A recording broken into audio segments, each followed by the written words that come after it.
Weh korang, abang ni dapat hadiah kereta.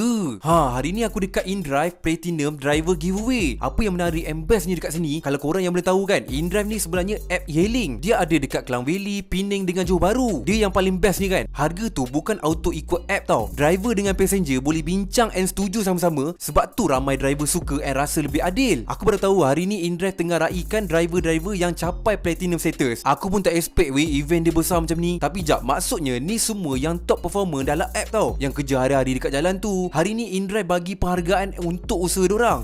Best gila weh. Aku pun jalan-jalan lah, tengok stage, tengok hadiah. Sekali ternampak motor, kereta beza, smartphone, siap ada family gateway. Ini memang bukan biasa-biasa punya hadiah tau diorang nak bagi. Okay, jom kita interview sikit abang yang menang grand prize ni guys. Tahniah bang sebab menang hadiah kereta. Macam mana perasaan abang hari ni? Amat gembira. Kereta ni boleh sharing dengan saya tak?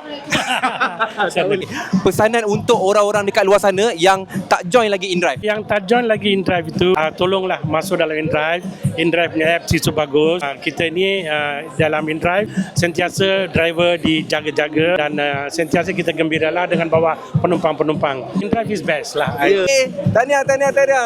Dia bukan sekadar pasal hadiah tau, tapi pasal community driver tu sendiri. Semua macam satu family and support sama-sama. Event macam ni kan memang bagi semangat balik dekat driver-driver yang kerja tengah panas, yang tengah hujan, siang malam, and hari ni InDrive bagi spotlight dekat diorang tau. Kalau korang driver InDrive yang tengah tengok ni, stand by awal-awal tau. Sebab first half 2026 nanti akan ada lagi InDrive Platinum Driver Giveaway. Siapa yang belum join tu memang patutlah join. Kod-kod lah korang pula yang menang nanti kan. Lagi banyak peluang, lagi banyak hadiah besar menunggu. Ini yang buatkan aku pula yang nak join InDrive ni. Okey lah, bye-bye.